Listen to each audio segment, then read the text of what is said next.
I am so excited to share with you guys what I have been learning and integrating in my own life, in my own relationship, how I've been able to transmute chronic anxiety and trauma bonding into secure, fulfilling, healthy, relating, peaceful nervous system, and the best sex I have ever had. So stay tuned. This is going to be a really juicy episode for any of you who are interested in secure attachment, healthy relating, how to move from anxious or avoidant into secure dynamics, as well as how to really experience the sex and intimacy that we all deeply desire. Hello, my love. Welcome to the Desire Devotee, your digital temple, where ancient tantric wisdom meets futuristic pleasure technology. This is the space where you get to receive transmissions, hands-on tutorials, ceremonial rituals, and embodied guidance to elevate your love life, your sex life, and your relationships. I am a certified love, sex, and relationship coach with a master's degree in integrative health coaching, and I am here to bridge the paradigms and bring you the truth to elevate your love life. So if you feel the resonance in your body, sweetheart, make sure to subscribe, like this video, or share it with a friend, as it truly does support my mission. And if you want to go deeper, visit ariastephanie.com. Or follow the link in the show notes to take my erotic archetype quiz, unlock your sexual superpowers, and join my email list so you can stay in the pulse of all of the pleasure. Now, without further ado, welcome to the Desire Devotee. Hi, welcome back, beloveds. I'm so honored to continue carrying on the codes of this podcast as it is transforming from Taboo Talks, where we have really excavated the underworld of shadow work and all things taboo related. We talked about squirting, we talked about polyamory, we talked about shadow work, we talked about necrophilia. Like, we went there. We went to all of these dark, shadowy crevices of the earth with my beautiful, wonderful co-host and lifelong friend, Heather Page.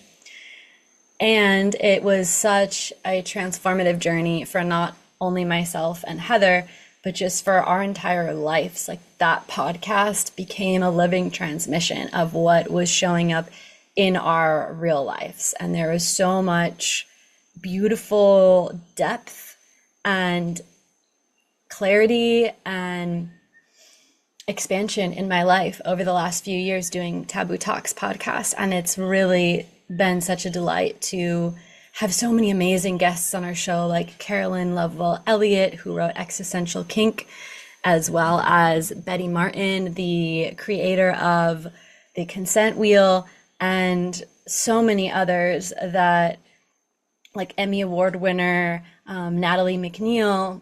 Anyway, it was just incredible to meet all of these really incredible, inspiring people that were on our show at Taboo Talks. And, you know, as life has changed and as a lot of things are changing right now in our collective, Heather and I just feel the natural transitioning coming to a close. And we want to thank you, all of you who've been listening to Taboo Talks for the last couple of years with us. We wouldn't be here without you. And I also have been going through my own identity shift and transformation. As you can see, my name is Aria. Actually, Elfina was always a fun name for me to take on, kind of like a fun elven fairy name, because I am an elf fairy archetype. And also, I have been really coming back home into deeper knowing of who I am, taking the masks off, really coming home to the center point of my authentic truth. And Aria came to me as I discovered that I am actually Jewish, and I have been Jewish my whole life. And it is a recent discovery, a recent remembrance, and I really celebrate that part of me. And so Aria is my Jewish name from my Hebrew name, my Hebrew name of my birth name, Aaron, translates into Aria, and Aria means lioness, a strong, beautiful lioness. And so here I am in my, cat print. I don't have lion print, but my leopard print. First day of Jupiter in Leo, my sun, my Venus, and my Jupiter are all in Leo. So everyone keeps saying online, this is going to be my luckiest year in like a decade. So I'm really going to capitalize on that energy. I'm full sending into this new segment of podcasting, solo podcasting, and then also in future episodes, I'm going to be bringing on amazing guests. We're going to talk about sacred sexuality. We're going to talk about relationships and attachment theories and psychology. We're going to talk about somatic coaching. We're going to talk about shadow work. We're going to talk about all of the things around love, sex, relationships, and matters of the heart that are really alive in the collective and have been alive in my life. So before we go into what I want to really bring through today, I guess it's all part of it, right? I want to share with you guys a little update about what I've been doing, where I've been, because we haven't really been creating podcast episodes for a while now, like 6 months, 7 months, 8 months.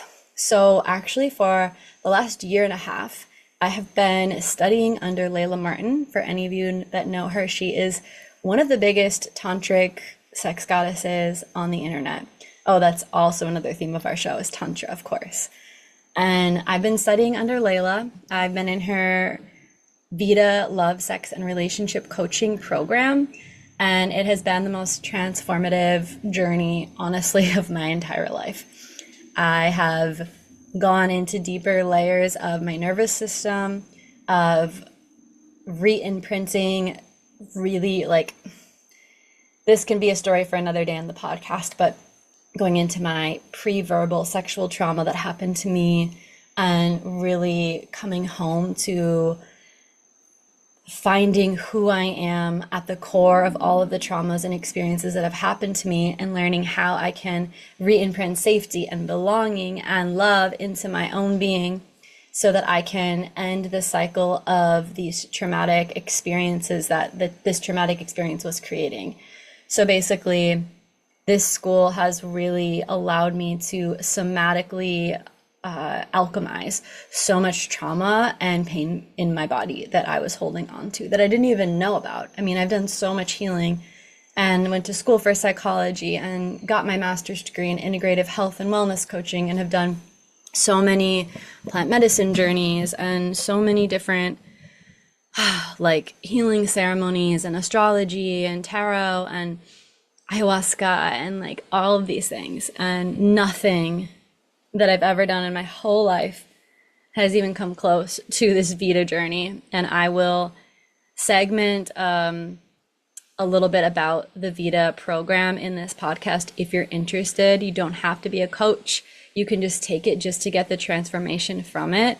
But for anyone that is really looking for a career in love, sex, relationships, and doing it in a way that's really integrated, this is the best course I've ever done and the most healing and awakening I've ever experienced. So I really love it because she uses a combination of neuroscience because she went to Stanford University. And then she also studied in the jungles of Bali and Indonesia and Thailand. And so then there's a lot of Tantra and classical and Neo-Tantra. And then all this somatic informed trauma healing, as well as internal family systems or IFS parts work. So all of this combined to create a really special modality that I've been studying and training and coaching in and getting my major in tantric sex, women's empowerment, men's sexuality, and transformative relationships. So that's really what I've been dedicating my recent years to, and refining myself, really discovering who I am underneath the layers of trauma that I was holding on to, and just shedding so many layers, healing so much in my own life, in my relationship with my partner, in my nervous system. And so now I'm coming to you, bringing you the new codes through from the other side of this transformation. And I'm still in the process of doing some of my major coursework. So it's an ongoing journey still. However, most of it has been completed. And I just think that this is the most interesting transformative like thing that actually fucking works. And so that's why I just really want to bring these codes through and share with you, this is what I've been up to, and let's talk about it, okay? So we're going to get into it a little bit more. I'm going to explain to you around what I have been learning in my own personal life, in my own journey of healing my anxiety, in the anxious avoidant dynamics that I was experiencing in my relationship that were just so fucking painful. And also what's happened to me in my body, in my pussy, in my pleasure, in my desires. So we're going to take a quick break. And once we come back, we'll dive into all of the juiciness. I'm so excited to share one of the most transformative online tools that has completely revolutionized my self-pleasure journey. OMG, yes. Until the last 2 years, I struggled my entire life to orgasm on my own without a toy. I felt broken and hopeless. But within 2 weeks of starting this course, you guys, I had my first orgasm from my own touch. And I was like, hallelujah! And I can say that it's only gotten better and wetter from there in every way. OMGS is a fun, user-friendly, and amazing course that's packed with videos, techniques, and interviews that completely shift the way that you experience pleasure. So whether you struggle with orgasms or just want to amplify your pleasure, this course is a game changer. So you can click the link in the show notes to unlock your pleasure through our affiliate code today. All right, so let's get into it, the juicy deets. So like I said, we had to go through all of the ceremonies, all of the practices, all of the modules, all of the healing modalities that we take our clients through. We had to go through them ourselves in this program to really become the embodied, living, breathing transmission of our work, of our coaching, to be like, you know what, if this worked for me and this is the transformation I received, this can work for you too. And for any of you guys that have been following me, you might have heard of some things that I've shared about my past experiences, but I really struggled to orgasm. Most of my life, I couldn't orgasm without a toy until I was 31, a couple of years ago, the very beginning of starting this journey and with this school and just like really getting into what's going on here, you know, and discovering how to really pleasure myself. And it's kind of embarrassing to say that because, you know, it's kind of old to have that experience, but better late than never. And I know women in their 60s and 70s who have never orgasmed. So thank goodness that, you know, I am unlocking this and that this is my journey. And I fully believe that when women have trouble orgasming or surrendering with a partner or something like this, it's usually because there is some sort of traumatic experience. I mean, I heard a statistic saying like 3 out of 4 women have had sexual trauma and 1 out of 4 men. And a lot of those aren't even including all the people that aren't reporting. So yeah, so this is really an epidemic. And in my school, in my practices, in my relationship with my partner, basically what surfaced was a repressed memory from a really, really early age. And remembering that there had been some sexual violation that had happened to me, and that imprint was imprinted in my yoni from like a really young age, I think before it could even speak. And it was actually not just causing me not to orgasm, it changed the shape, the feeling, the structure, the wetness, the tightness of my actual vaginal canal. And when that memory, when that experience was connected to and felt, and I felt the tears and I felt the sadness and I felt the anger, crazy things started to happen. Like my yoni actually changed, like it changed shape. Like my partner specifically has told me it feels different. It felt different after that specific memory coming back into my conscious state of awareness. There's so many other experiences that I can trace through my life. Eating disorders, substance abuse, pill addiction, insomnia, choosing emotionally unavailable partners, promiscuity, all of these things, shame, like being super disconnected from my pleasure, not being able to orgasm, right? And I traced it all back and really got to the root of where it was coming from. And also this chronic anxiety that was fueling all these other decisions in my life and was really like created an unpleasant inner environment where I didn't feel like I was in homeostasis. I felt like I was living in fight or flight a lot of the time. And for any of you anxious girlies out there listening, or anxious men, I'm sure you can resonate. It's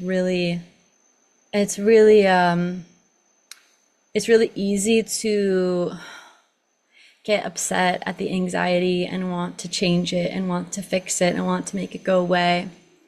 But these parts of us that are feeling anxious, that are feeling angry, that are feeling sad, they're not going to change by more shame or more pressure or more judgment, right? They're just going to get stronger. Everything that I'm learning in my school and my coaching all connects to parts work. And so in parts work, in internal family systems work, we really recognize that we're made up of a lot of different parts. And all these different parts of us are serving different functions. They have different purposes, different things that they're trying to do for us.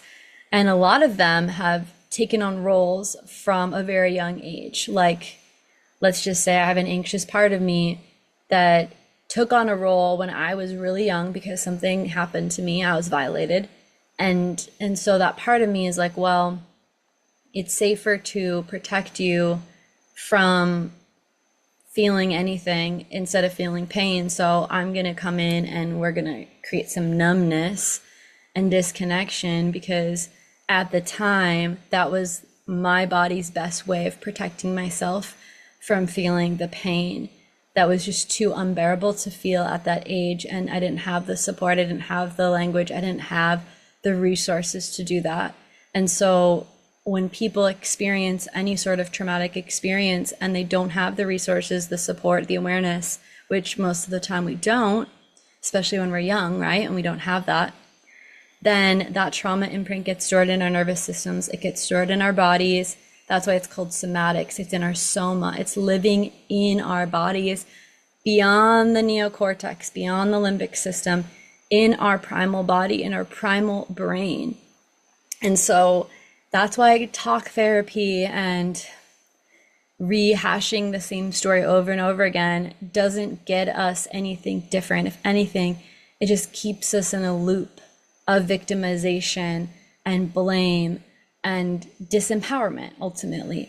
And so the work that I do is really around empowering ourselves to come home and retrieve all of these pieces and parts that have taken on different roles that are out of date. It's like an old computer system that is still running files from the 1990s or 1980s or 1960s, depending on how old you are, right? Maybe at that time, that was the newest computer model and that was great. But we're in 2026 now. And most likely a lot of those models really need to be updated. A lot of those roles, a lot of those parts are not actually serving us anymore. They're not actually protecting us in the way that we want. They're actually usually hindering us, binding us, chaining us, disempowering us from how we actually want to be living now and the life that we actually want to claim now. And that's why so many people can be frustrated and be like, I don't know why I keep doing this. Like, I don't want to do this. But then there's a deeper part of you that is on this old program that keeps continuing the same cycle, the same pattern. And so this, I want to kind of segue this into the attachment theory around anxious, avoidant, insecure. There's also disorganized, but just for the sake of this show, and since I don't have experience with disorganized, I'm not going to talk about that, but that is another style. So the thing with the nervous system is that the nervous system is going to choose what's most familiar and most comfortable pretty much every single time on autopilot, instead of choosing the new, uncomfortable, different thing. And this is obviously, it's easier, it's for survival, it's just an automatic system. So we really have to come in and disrupt the patterns. We have to repattern, we have to re-imprint, and we have to reassociate the nervous system with safety, with love, with new stories and new experiences. And then over time, when the nervous system starts to have a new connection, a new experience, a new neural pathway is formed around a certain behavior or pattern, then, and it sees, oh, that this is actually safe for me to do versus this old way that felt safe but is actually now destructive, then the nervous system will rewire into this new pattern. And over time, then we will start to actually align our actions with our beliefs and our values.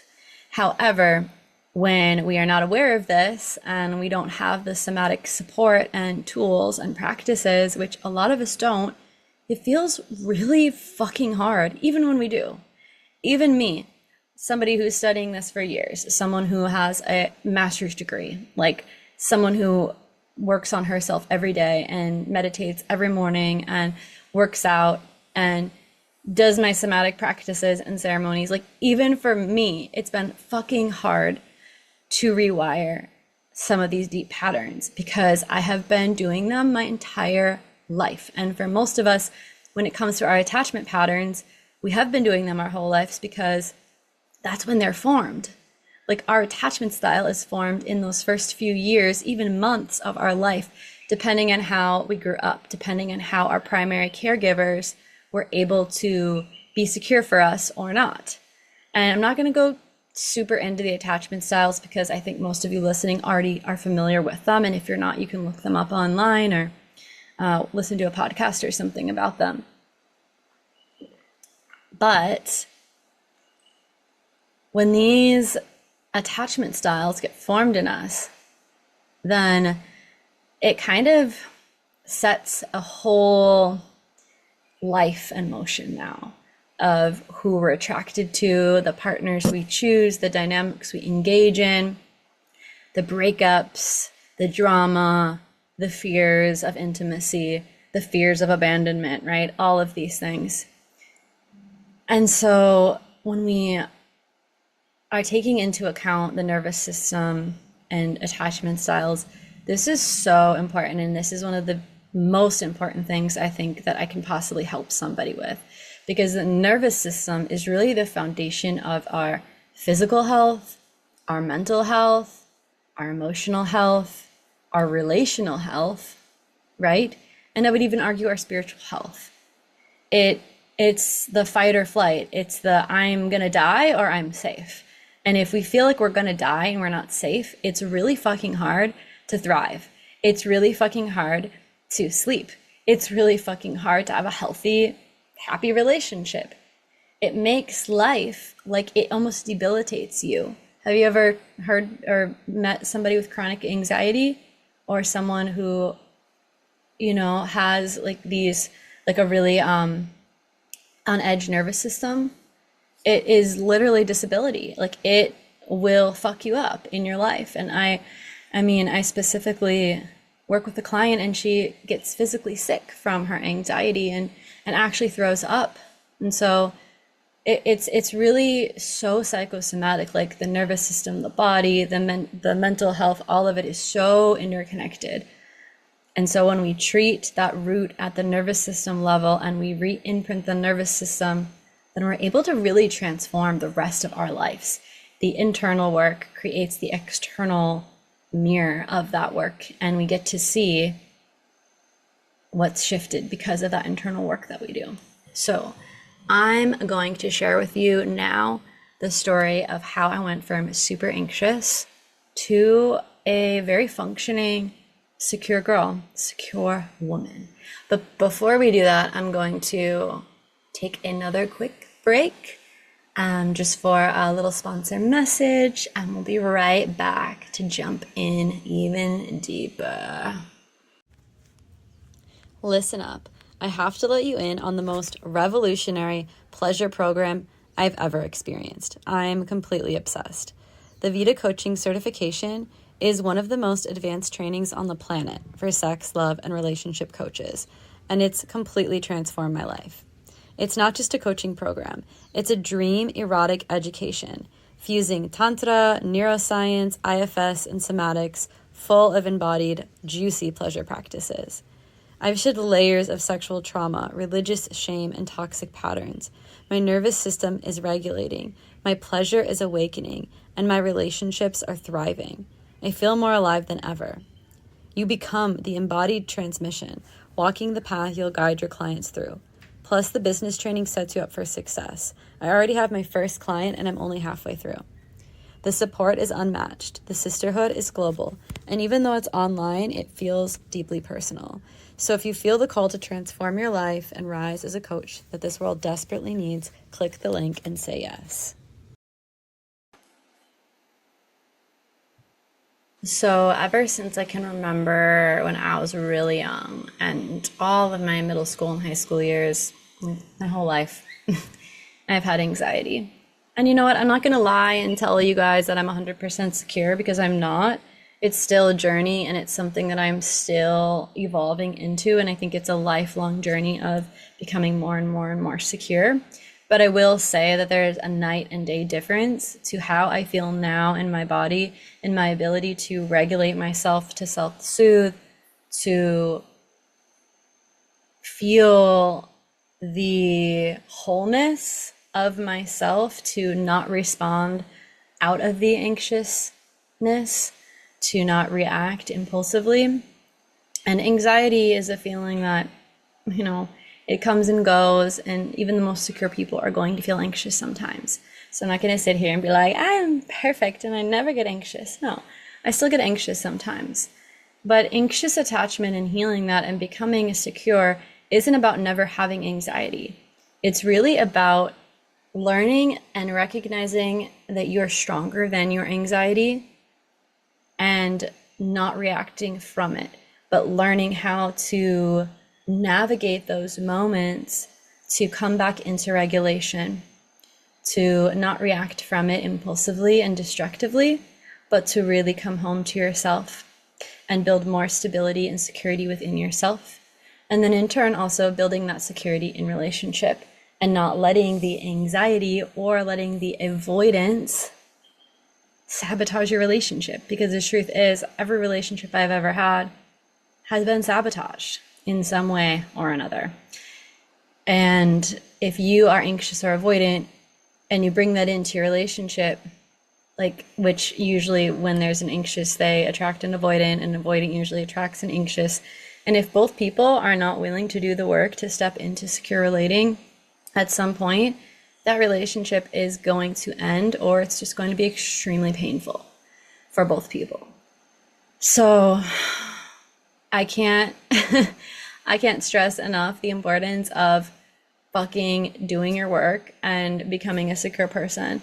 And hopefully in you doing that work, your partner can rise in that way and meet you in that, or they're going to fall away. And either way, you're going to be grateful that you did that work for yourself, because you get your life back, you get your health back, you get your clarity back, you get your power back. And honestly, so much of the pleasure circuits in our bodies are really wired around feeling safe. If we don't feel safe, how the fuck are we going to orgasm? How the fuck are we going to surrender to our partners? How the fuck are we going to have compassionate, loving, curious, kind conversation? It's not possible if we are in an amygdala firing, fight or flight, I'm going to die state of being. So let's rewind a little bit. Me and my beloved, which we've talked about us a lot on the show before, we've been together for 3 years now, coming up at the end of July, 3 years together. And I can honestly say I've never loved him more since, now. I feel more in love with him than ever. And so much of that is because we have continued to grow together. We continue to show up. We continue to choose to do the uncomfortable thing that we know will get us closer to where we want to go. And because of that, we have more peace, we have more stability, we have more trust, we have more pleasure, we have more fun than we've ever had. And it continues to just keep growing in that direction. But let me tell you about how we've gotten here and where we're still going and where we came from. Because I want to share this with you so that you can feel not alone and that you can know that there's hope. Because I hear a lot of people online saying, well, if your partner's avoidant, just leave them. And if your partner's anxious, just leave them, and it's never going to work, and it's trauma bonding, and you just have to end the relationship and go find someone that's secure. And maybe sometimes if it's just really not compatible and aligned, but like honestly, if you are not secure, number one, and you're anxious, like let's just say you're anxious and you're like, well, fuck that, I don't want to date this avoidant partner, I'm just going to go find someone else. Most likely, if you haven't done your own healing work to become secure, you're just going to attract another avoidant. And they might mask it really well in the beginning. Usually we can't really tell right away someone's attachment style. A lot of avoidance can be very love bombing in the beginning, so it can actually almost seem the opposite. Or people can have disorganized attachment style, which could be really confusing, and you feel like they're secure, but then they go this way and then that way. So it's really about committing to that journey for yourself of, I am ready to become a secure adult. I'm ready to feel secure in relationship because I can't live in this painful way anymore. And if you have been in a relationship where it's been anxious avoidant, then you know what I mean by painful. It is the most excruciating pain that I have been in as an adult. Like honestly, because it triggers your deepest core fears and wounds around abandonment, rejection, fear of intimacy, fear of enmeshment for avoidance. And it literally is connected to these like original imprints when you were a baby, when you were a child, and you couldn't speak for yourself, you couldn't protect yourself, and you're fully at the mercy of your caregivers. And if your caregivers did things that did not feel safe, did not feel secure, then when your partner is triggering that part of your nervous system, it feels like I could die. It feels so scary. It feels so intense. And this really horrible thing about all of it is that the anxious and avoidant like trigger each other's nervous system and deepest core wounds in this way that just creates so much friction because they've learned opposite ways of survival and safety.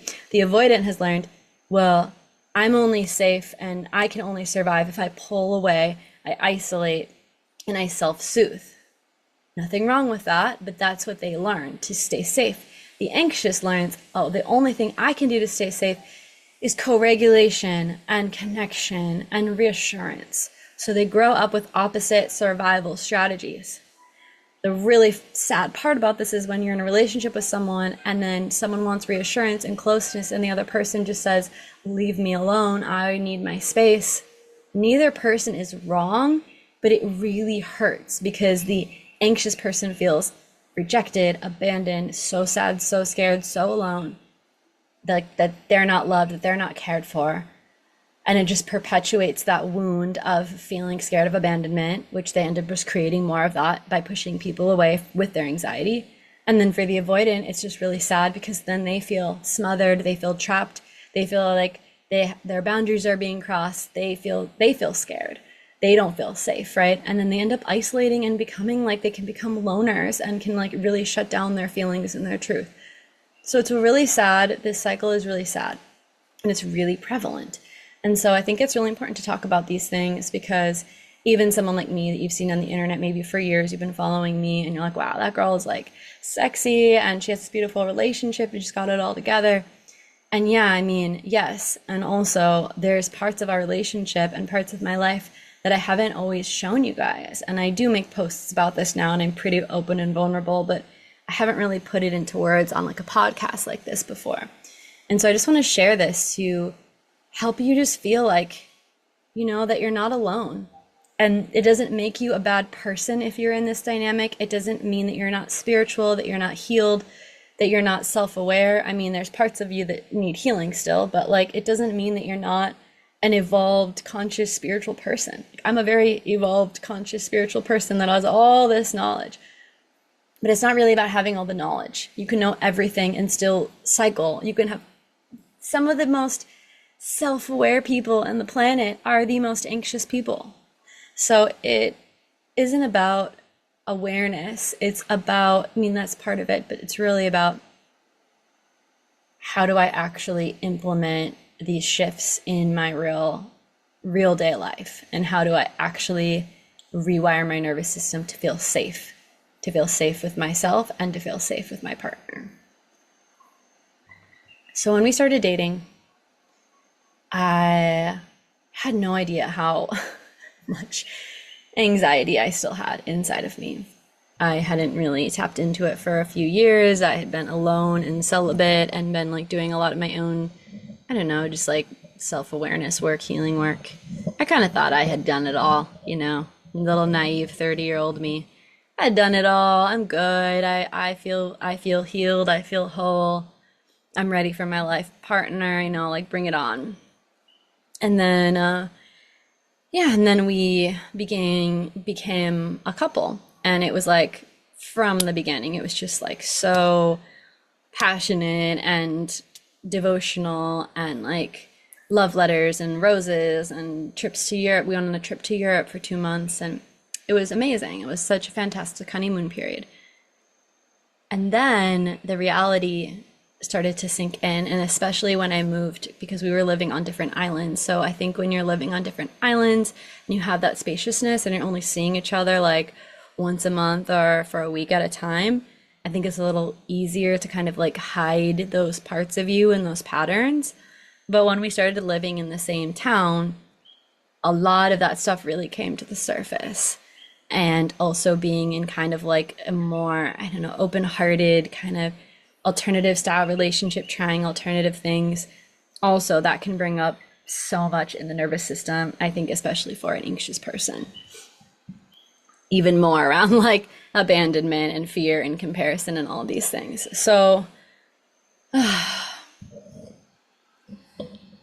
it really sent us both down a pathway of going into the most painful parts of our inner children selves that we had never shown anyone before. And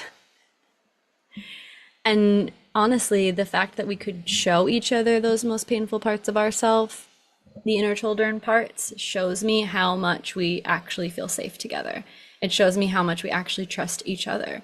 It shows me how much we actually felt like we could be our real selves. And even if that person was really hurt or really repelled, there was like a feeling of you can handle this, and like almost a sense of unconditional love, which is beautiful. But there was so much pain, and we would go through these really painful cycles of I would feel hurt about something, and then I would want closeness, and then he would want space, and then I would feel abandoned, and then I would want to reach in more, and then he would repel more. And it was just tears and really, really shooken nervous systems and yelling and drama and, leaving at like midnight and just feeling like my nervous system was wrecked because he kicked me out of his house and I was just sobbing. And then he didn't feel safe because he didn't feel like his boundaries were being respected. And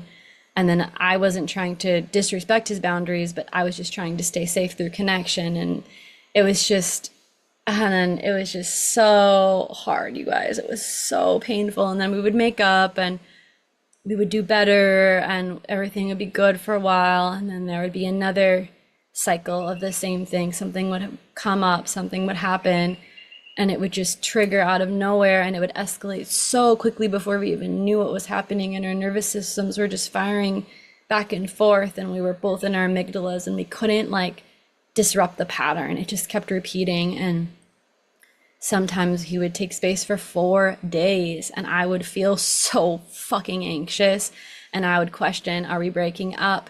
He would question the relationship. I would be so scared. I would just be like doing all these different things, trying not to think about it. And I'm telling you guys, like, we almost did break up on our 2-year anniversary. We almost broke up, and then something shifted, and things started to shift from that moment on. And I started to see the consequences, and I started to feel the consequences of what was happening. I started to feel, oh my God, this is really disrupting my sleep. Oh my God, I'm getting more gray hairs. oh my God, like we are going to break up if this thing doesn't shift, even though we have so much love for each other. And most of the time we're having fun. Most of the time we're having great sex. Most of the time we're doing all these amazing things for the community. And there's so much in alignment. Yet this small percentage of the time when our nervous systems are getting so triggered and it's so painful, it almost overrides all of the goodness, the 95% of the other time, all the laughter, all the pleasure, all the co-regulation, right? Because that's the thing. The people that we get the most triggered by in our relationships are also the people that we have the most love for, that we share the most co-regulation with, that we share the most pleasure with, that we share the most intimacy with.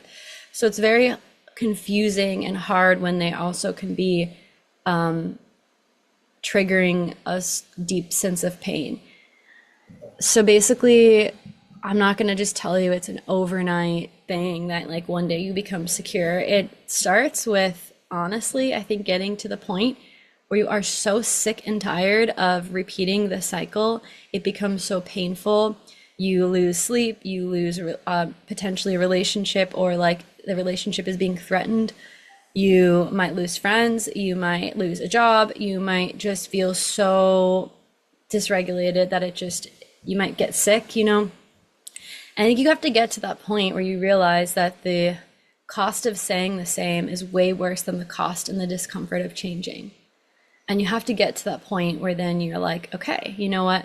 I had to get to that point where I was like, I can't do this. I can't just take days and days and days away of not knowing if we're even going to be together at the end of this time.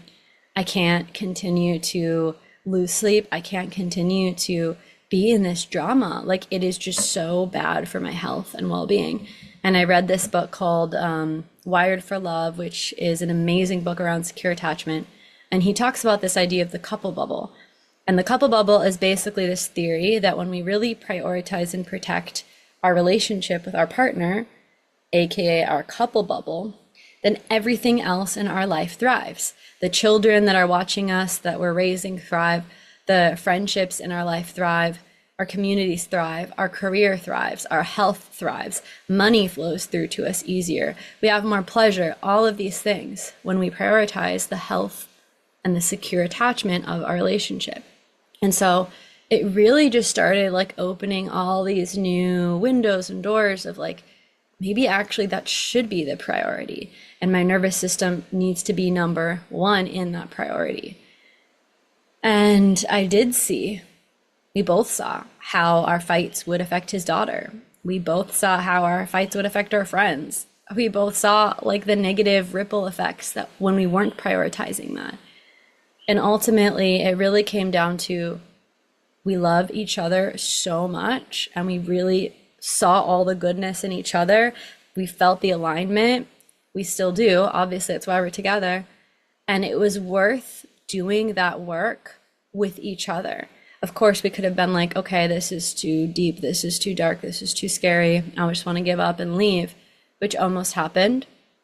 But we didn't do that, because the thing is that if you just run away from the relationship, which isn't, if it's not worth it to do that work with someone, you're not really in love with them, you're not really attracted to them, whatever the reason may be, they're unhealthy in other ways, then sure, by all means, like, don't stay and be a martyrer. Like, do what's best for yourself. Listen to your intuition.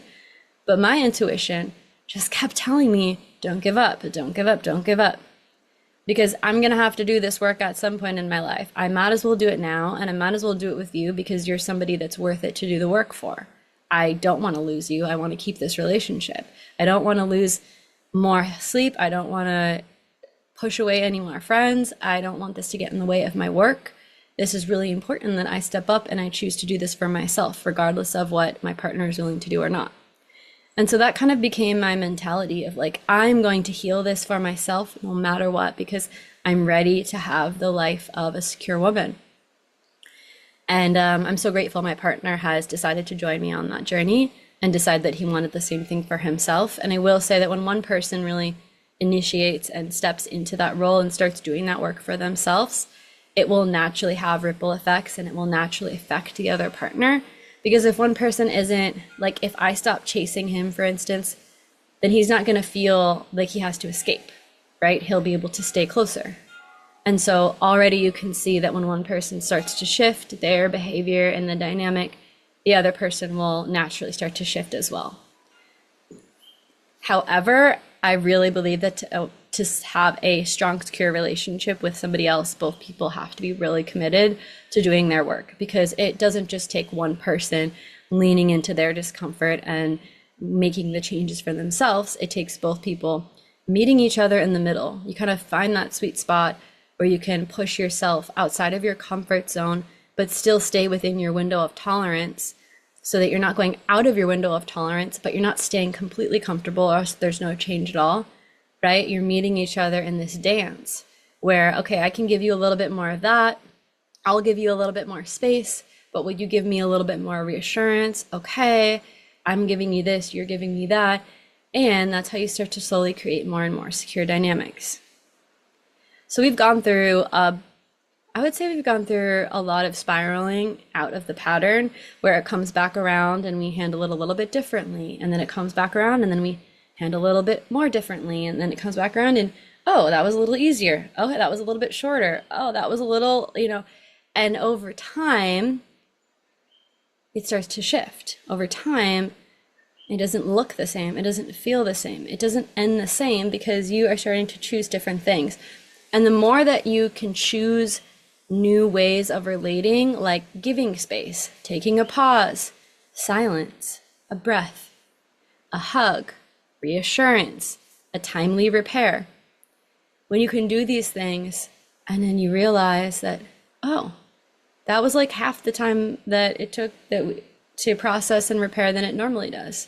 Or, wow, like I feel so much better and I slept tonight. Or like, wow, we are laughing again an hour later, and you start to see the benefits of doing it in a new way, then the benefits of doing it in the new way outweigh the cons of doing it in the old way. And your body and your brain and your nervous system all start to come into alliance and say, all right, well, this new way actually feels way safer and way better for my nervous system. So let's just do it this way from now on. And you start to form new patterns. The hardest part is just disrupting them in the first place. I will say that it is the best strategy to come up with a plan for what you will do in the moment with your partner before the actual trigger arises. Because when the trigger arises and you're in your amygdala and your amygdala is firing fight or flight, I gotta run and gotta get out of here, or come here, I'm scared, right? Like, it's not gonna work if you're trying to make a strategy right then and there. So for my partner and I, our strategy was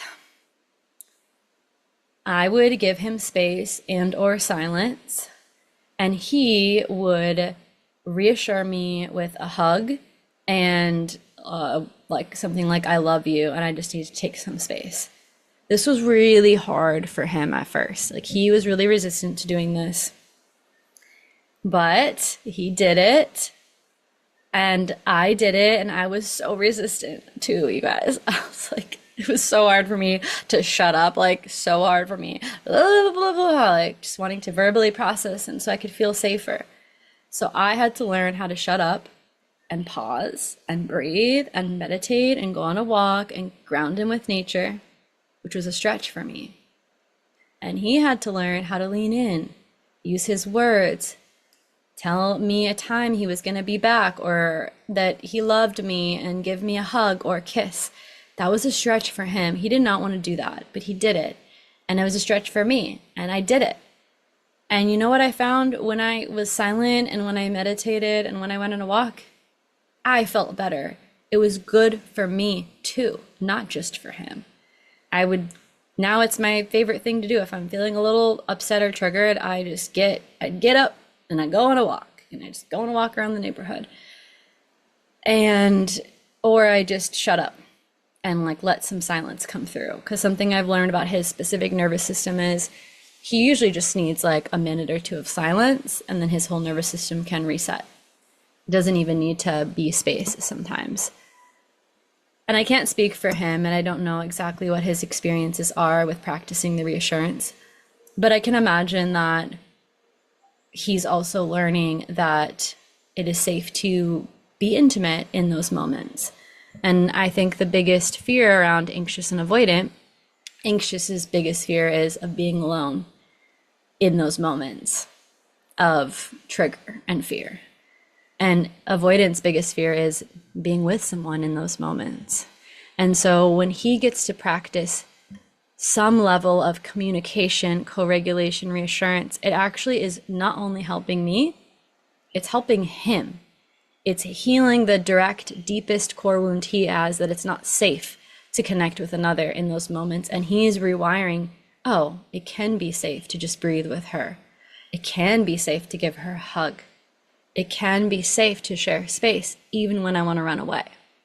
And for me, I'm learning, oh, it can feel safe to just self-soothe and have myself and be held by the universe and by nature and maybe by a friend, right? But really just feeling that I have that to give to myself. And it's been so empowering for me. And the more that I feel whole and empowered and that I'm the one that's responsible for my own emotions, and I take that pressure off of him for doing that, because that's not his responsibility, that's not his role. And even if he was the perfect partner and he always gave me reassurance and he always told me he loved me and he always hugged me and he always this and that, is that actually doing me a favor?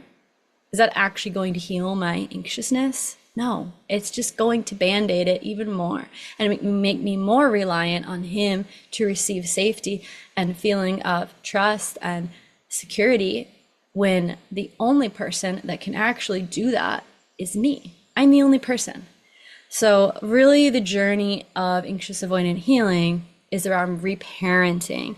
We have to learn to reparent ourselves instead of relying on our partner to do that for us.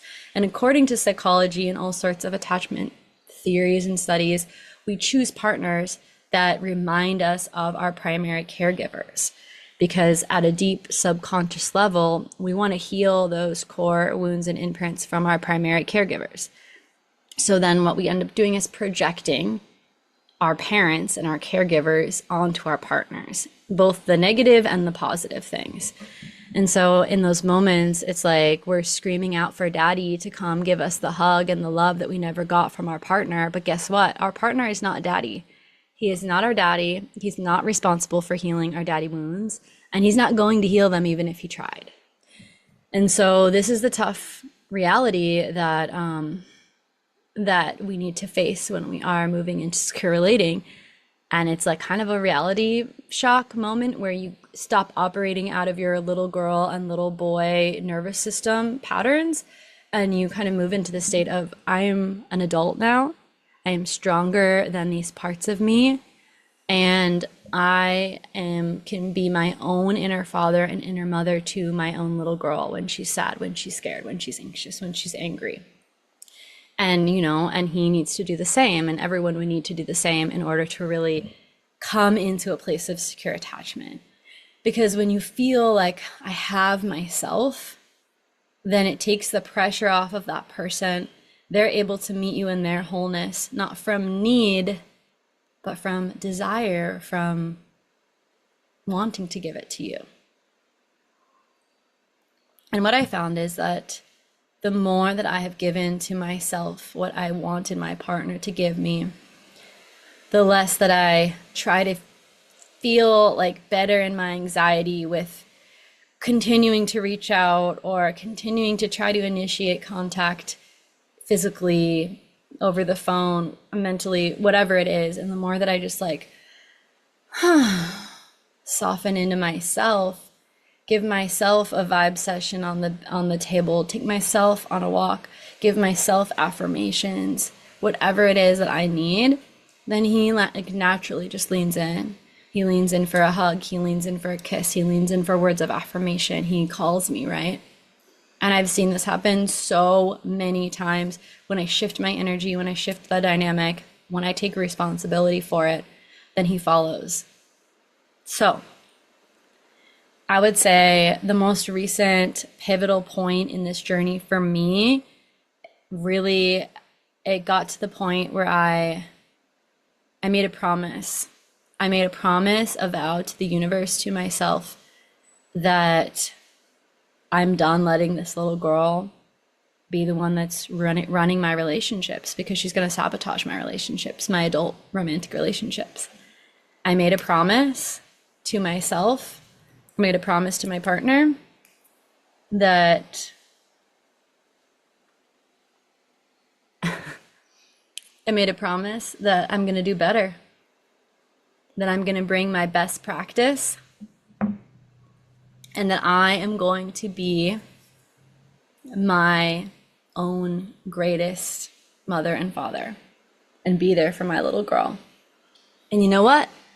I have been keeping that promise. And ever since I made that promise and have been following through on that promise, I can't even tell you guys like how much our relationship has shifted.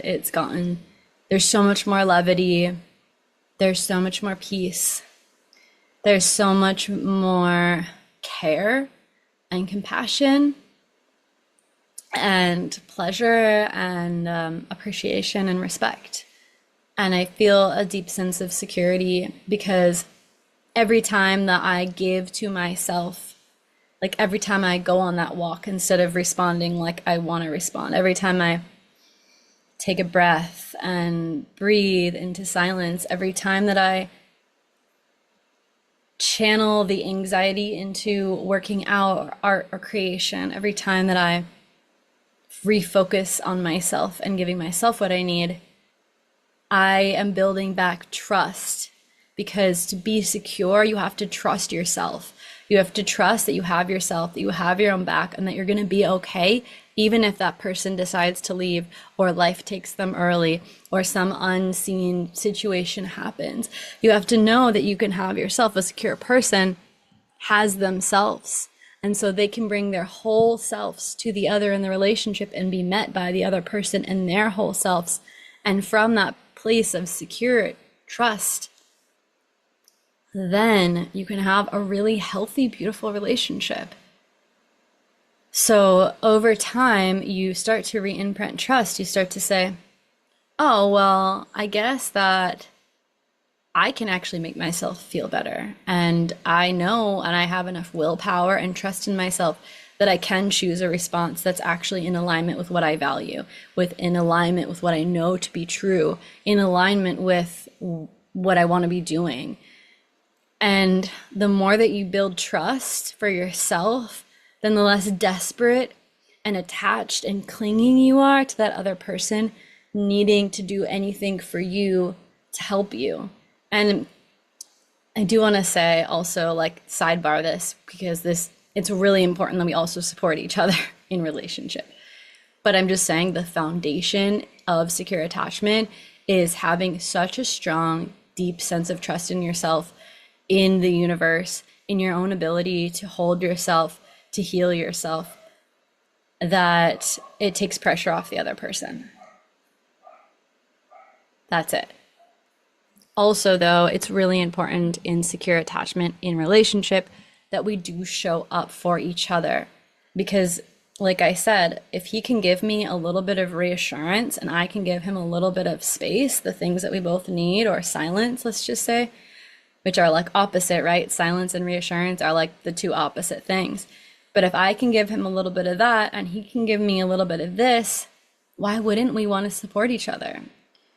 Yeah, you don't have to support each other, but I don't really also think that's a secure relationship either. That just sounds like two super hyper independent, autonomous people. And that's not really an interdependent, secure relationship either. That just sounds like a independent relationship. So also, it is important that we care for each other, because in a secure relating, you know that the other person's health, the other person's well-being, the other person's nervous system matters to you and affects you. And if your partner is dysregulated, it's going to affect you. You can try not to have it affect you, but we are wired together, and that's beautiful. So it's like also understanding that we are interdependent, and that if this is something good for you, it's going to be good for me too. And if it's good for me, it's probably going to be good for you too.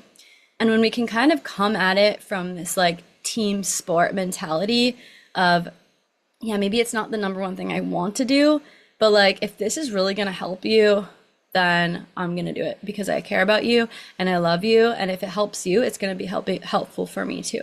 And that's what I've seen over and over again when my partner has requests from me that feel a little bit like, I don't know if I want to do that. It ends up really benefiting me. And that's another thing that I studied in my research and books, reading books about this too, around secure attachment, is that usually the thing that our partner wants us to do, something that we might have resistance to, is the actual thing that will liberate and support our own healing. So it's really beautiful. Like, yeah, it's this balancing. Secure attachment is balancing having ourselves, holding ourselves, healing ourselves, also balanced with caring for our partner, doing what we can to support them without abandoning ourselves, and knowing that it's a team sport. And how can I lean into you, and how can you lean into me, and how can we find a secure dynamic where we feel both cared for, both heard, both safe, and both valued. And so now in our relationship, it's not that we never get triggered or never have anxiety, anxious, or avoidant moments, but we don't cycle in them. They don't stick to us the same way. Our ability to repair, oh my God, we're able to repair so fast. And I'm able to take space. I'm able to move into silence. He's able to reassure. He's able to lean into co-regulation. I would say such a good practice, super easy tool that you guys can use in moments when you want to express a feeling is literally just repeating what your partner said. So for instance, I feel annoyed because we had this plan and it just got canceled. The only thing he would say to me, and this is a real example that happened the other day, he immediately goes, "You're feeling annoyed because this meeting got canceled." And you know what that did? It lifted my frustration. Because most of us, all we want is to feel heard and validated. We don't need a solution in the moment. We don't need defense. We definitely don't need defensiveness, because that's what starts an argument. And it would be really easy for him to be like, well, it's not my fault, blah, blah, blah, blah, whatever, right? Maybe in the past. And then all of a sudden we're in an argument. But no, he just goes, yeah, you're frustrated because that appointment got changed. And then I'm like, oh my God, he heard me, he validated me, and I don't even feel frustrated anymore. I'm just like, I'm over it now. And so we've really been doing that for each other so much. I've been doing it a lot for him. He's been doing it a lot for me, just repeating back to each other how we're feeling and how that affects us. And try that. If you try anything, try that. Create a repair plan of what you're going to do. Like, for instance, the repair plan could be, next time we're feeling triggered, I'm going to give you the space that you want for 10 minutes. But before we take the space, can you give me a hug or like a kiss on the cheek, or say, I love you and I just need to take space for 10 minutes. Try this, have both people agree before, and then set it into action. These are some ideas of things that have worked for me in our relationship. It's going to continue to evolve. Like, we don't necessarily need to go through that whole procedure anymore. We kind of just, it's kind of different every time, but we kind of just know, okay, either some silence or some space. He knows that I always like to come into co-regulation. He knows that words of affirmation are my love language. And so we kind of just know each other now. And a lot of those spirals and leading up to that point of even needing to do that really can be prevented. And a lot of that prevention comes from repeating what your partner says and validating them and hearing them. And also, just like, for me, I'm learning to pick and choose my causes.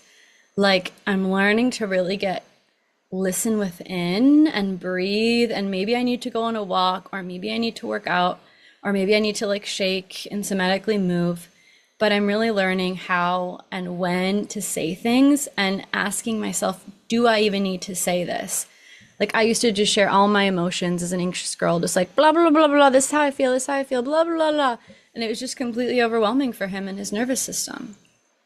And so now I'm learning the art of discernment, containment, and discretion. Like, what do I really need to share? How much of it do I need to share?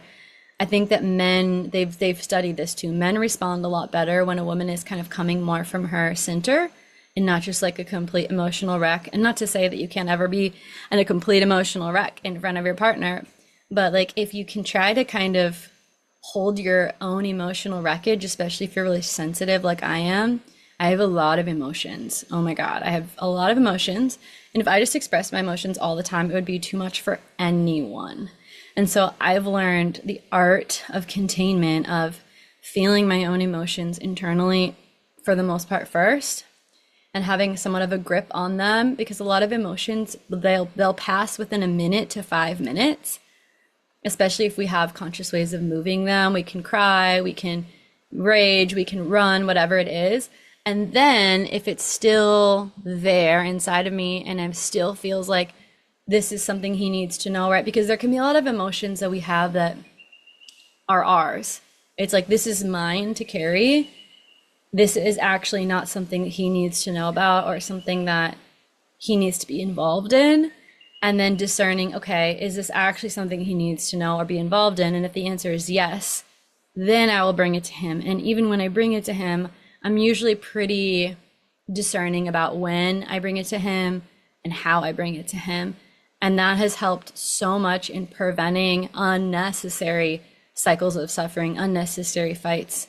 And so, but it really takes like a lot of self-control. It takes a lot of like regulating yourself. And so for someone with anxiety, if you have anxiety, I would say the best practices that I've done that can really help you, daily meditation is a non-negotiable for me. I meditate every single morning. I breathe in all the emotions and qualities that I want to feel for the day. And if I need to do it again in the day, I'll do it again. Daily walks in nature or runs in nature, also a non-negotiable for me. I need to be in nature. I need to connect. I need to move my body. I need to release natural endorphins. Number 3, working out every day. I always do my workout. I do some sort of calisthenics, yoga, Pilates, dance, something to move the energy. Like, that's so important, especially if you have anxiety. Number 4, really just being aware of like caffeine intake and food and sugar and all of these processed foods. I've cut back a lot on caffeine. I used to drink coffee like a maniac. I don't drink coffee anymore. I don't drink alcohol anymore because alcohol also really amplified my anxiety and depression. And coffee and stimulants really amplify it too. So I just don't mess with those anymore. And I make sure to always, if I have like a green tea matcha or something, like have a full stomach of food first. Really protecting your sleep schedule. Tapping, I do like tapping all of the time when I'm feeling any sort of anxiety. Like, you know, during this call, I've had a little anxiety just because it's my first solo podcast and I'm a little like, a little nervous to be back here talking alone. So maybe you can hear it in my voice a little bit. But tapping, you know, tapping is really amazing. You can reset your meridian points. So I use tapping a lot. Singing, toning, like shifting the tone in your own frequency. So it's like, ooh, ah, yeah, yeah, yeah, yeah. Dancing, singing, like even just after that tone, does my voice sound different to you? Does it sound more relaxed? So these are really beautiful ways that we can support the anxiety that I found. There's binaural beats, there's vibration, like vibration technology with vibe beds, swimming, being in nature, like I said, using a red light at night, co-regulating with animals, co-regulating with the earth, like letting the earth just hold you, co-regulating with other humans, just channeling that, because anxiety, all it is it's energy. So just channel that energy, the God-given energy you have, into your creation, into your art, into your career, right? Into self-care. I've done so much self-care as a way of soothing myself, just like gua sha and cutting my hair and putting on beautiful outfits that make me feel good and whatever it is. I can't speak so much to the avoidant because I don't have that attachment style as much, but I know that there's a lot of remedies you could do as well to really soothe that avoidant part of you and learn how to feel safer in connection. I really feel like a lot of that dynamic is just around, like for my partner, and this is something you could try if you struggle with being avoidant, is like if you feel like you always just need space, maybe you don't need space or as much as you think you do. Maybe you just need silence or you just don't want to make eye contact. I've noticed that for him when he feels like really, if feels like shut down or something, it's not that he'd always need space, but if I'm trying to make eye contact with him or I'm trying to just touch him or something, he might not be open. Sometimes he is.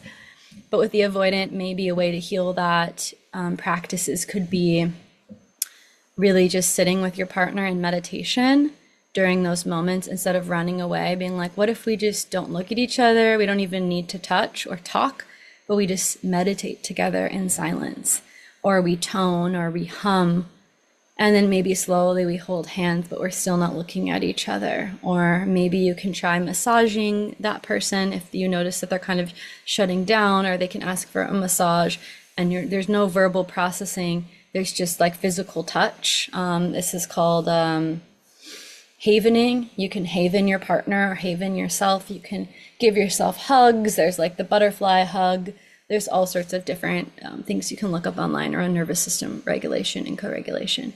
But these are just some ideas that I have to share that have worked for me and worked in our relationship. And I'm telling you guys that if it's possible for us, it is fucking possible for you too. Don't give up. If this person is someone that you really love, that you really see a future with, that you really want to be with, and who is willing to work through this with you, there are real tools, real practices, real strategies, and real ways that you can re-imprint your nervous system and get your relationship the healthiest, most satisfying, most light, open-hearted, just chef's kiss, better than honeymoon. And it's a long-term life that you get to have, not only in your relationship, feeling secure and safe and like, oh, this person is my home, this person is my haven, this person is my safe place, this person is my ally, right? That's what we want to feel. But then that just translates into every other area of your life, because when you're secure, your body can relax, your yoni can open, your pleasure can flow, you can have better orgasms. Money, you're more attractive for money, you're more attractive for opportunities, you're more magnetic in general for whatever it is that you want.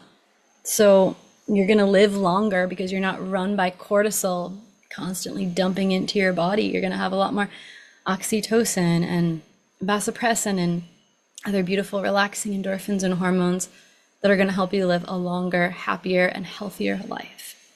So it's worth it to do the work. And we're going to take one more quick break, and then I'll be back with you to let you know how you can do that.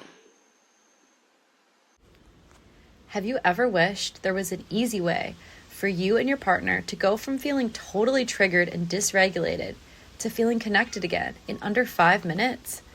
That's exactly what Rapid Reset is. My partner actually created this app after a couples therapy session we had. The idea is simple. When you're stuck in your amygdala, you literally can't repair effectively. You first need to come back into your neocortex, where you can access logic, compassion, understanding, and even laughter. Rapid Reset is filled with hundreds of fun little mini games that help you do exactly that. So if you're tired of getting stuck in the same arguments and loops and not knowing your way out, this is such an easy and fun solution. There are versions you can play with your partner, your kids, your parents, your siblings, or your friends, and there's even a spicy pack for couples. You don't have to be dysregulated to use it. It's also just an amazing way to play together, connect, and get to know each other better. Because secure attachment isn't created only through hard conversations, it's also created through having fun and keeping things light together. Download the app via the link in the show notes to reset today.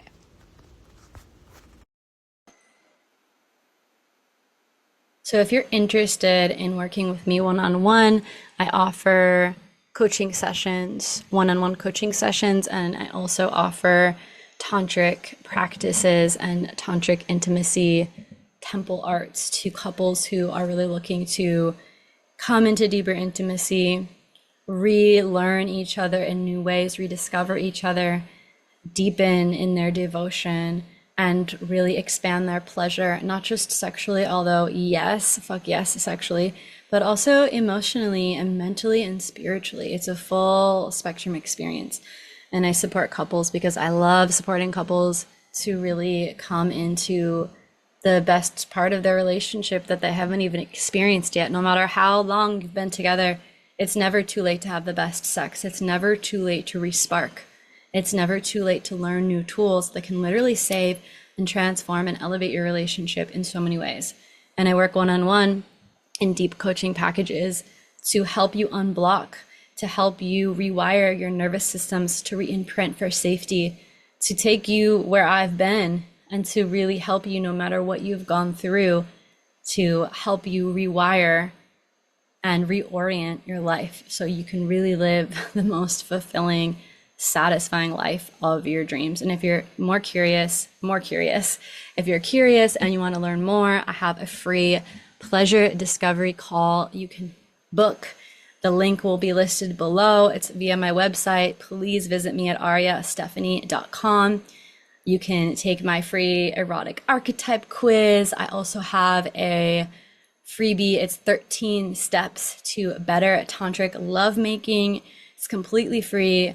Guided journal and book that's like mini book that's just really amazing. I put in all the tantric codes and practices, not all of them obviously, but some of them that I've learned in my school for you to claim completely free to start your journey today with your beloved. So please check that out. And if you really liked this episode, if it supported you, and if you think it might support someone else, please, please, please like, subscribe, and share it with anyone in your life, because I would not be here without you guys. And this is my dharma. It is my kuleana in Hawaiian. That means like my purpose. It is my responsibility to share these codes with you. So please support me in whatever way you can so I can continue to bring these codes through. And on our next episode, I'm going to have my dear friend on here. We're going to be talking about really juicy, fun things. So stay tuned for that. And until then, I will see you next time with all of my love and all of my devotion.